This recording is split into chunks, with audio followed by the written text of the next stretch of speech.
सोबत असेल जाणीव। रोखोक बातम्यांसाठी पाहत राहा जाणीव मराठी। होऊ दे जाणीव। लाईक करा, शेअर करा आणि सबस्क्राइब करा आपल्या हक्काचे चॅनल जाणीव मराठी।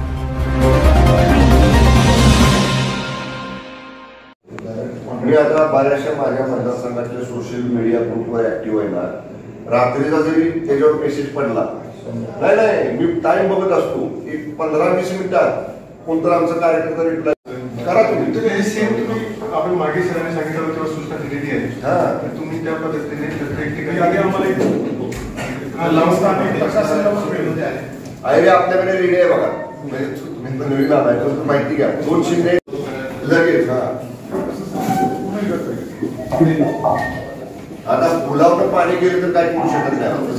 ज्यावेळेस ह्यांचं काम येतं महत्वाचं बॅरिकेडिंग लावायचं आणि विशेषतः हुल्लडबाजी करणारे जातात टू व्हीलर घेऊन ते थांबवायचं आणि पेट्रोल। सध्या सातारा जिल्ह्याला आणि ठाणे जिल्ह्याला ऑरेंज अलर्ट दिला आहे, सातारा जिल्ह्याला रेड अलर्ट पावसाचा कालपासून या ठिकाणी मिळालेला आहे।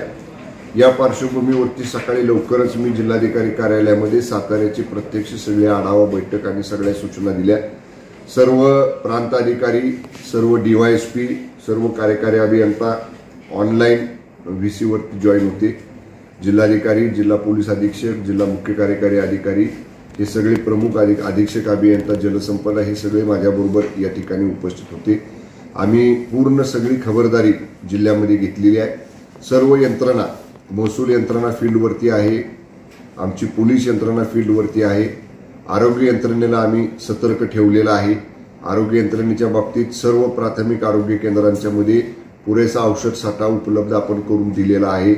वैद्यकीय अधिकारी रात्रीच्या वेळी कंपल्सरी, दिवसा तर राहतीलच पण रात्रीच्या वेळी सुद्धा कंपल्सरी प्राथमिक आरोग्य केंद्रामध्ये राहतील अशा पद्धतीचे आदेश सुद्धा या ठिकाणी मी जिल्हा प्रशासनाला या ठिकाणी दिलेले आहेत। कोणत्याही परिस्थितीमध्ये पर्यटन स्थळं जी आहेत जिथं अपघात घडू शकतात, दरी असते किंवा असं पाय घसरून पडणं आणि पुन्हा ते प्रवाहामध्ये वाहून जाणं, जे काय प्रकार पूर्वी आता मागच्या काळात लोणावळ्याला वगैरे घडले, असे स्पॉट आयडेंटिफाय करून तिथं जर गरज वाटली स्थानिक पोलीस प्रशासनाला, महसूल प्रशासनाला, तर ते सुद्धा तात्पुरती स्वरूपामध्ये बंद करण्याच्या सुद्धा सूचना आज या ठिकाणी प्रशासनाला मी दिलेल्या आहेत। या रेड अलर्टच्या पार्श्वभूमीवरती, अतिवृष्टीच्या पार्श्वभूमीवरती सातारा जिल्हा प्रशासन आणि ठाणे जिल्हा प्रशासन आम्ही सतर्क आहोत। कुठल्याही परिस्थितीचा सामना करण्याची आमची तयारी आम्ही या ठिकाणी प्रशासनाची ठेवलेली आहे। आणि दुर्दैवानं कसलाही अनर्थ त्या ठिकाणी घडू नये यासाठी सगळी उपाययोजना मी स्वतः ह्या सगळ्या परिस्थितीवर लक्ष ठेवून आहे। माननीय मुख्यमंत्री एकनाथजी शिंदे साहेबांनी सकाळी लवकरच सगळ्याच पालकमंत्र्यांना, मला देखील फोन केला आणि आपापल्या जिल्ह्यामध्ये सगळी खबरदारी घ्या, तातडीनं काही जिल्हा नियोजन बनलं, अशा परिस्थिती हाताळण्यासाठी निधी खर्च करावा लागला तर तो तातडीनं पालकमंत्र्यांनी करा, अशा सुद्धा आदेश माननीय मुख्यमंत्र्यांनी दिलेले आहेत। येणाऱ्या ह्या 2 दिवसात रेड अलर्ट सातारा जिल्ह्याला आहे।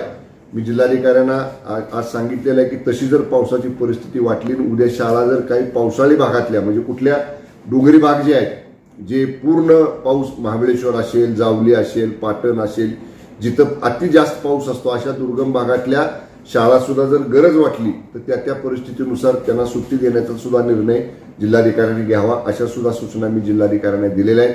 कुठं पाणी साठणार नाही, पुलांवरनं पाणी गेलं तर तिथं बॅरिकेडिंग करून ती वाहतुकीला बंद करावं लागेल, या बाबतीतल्या सुद्धा सूचना बांधकाम खात्याला आणि पोलीस खात्याला दिलेल्या आहेत। सगळी परिस्थिती नियंत्रणात ठेवण्यासाठी आम्ही 24/7 सगळेजण अलर्ट आहोत आणि जिल्हावासियांना या परिस्थितीत कुठलीही गैरसोयीचा सामना करावा लागणार नाही असं नियोजन दोन्ही जिल्ह्यांमध्ये आम्ही केलेलं आहे।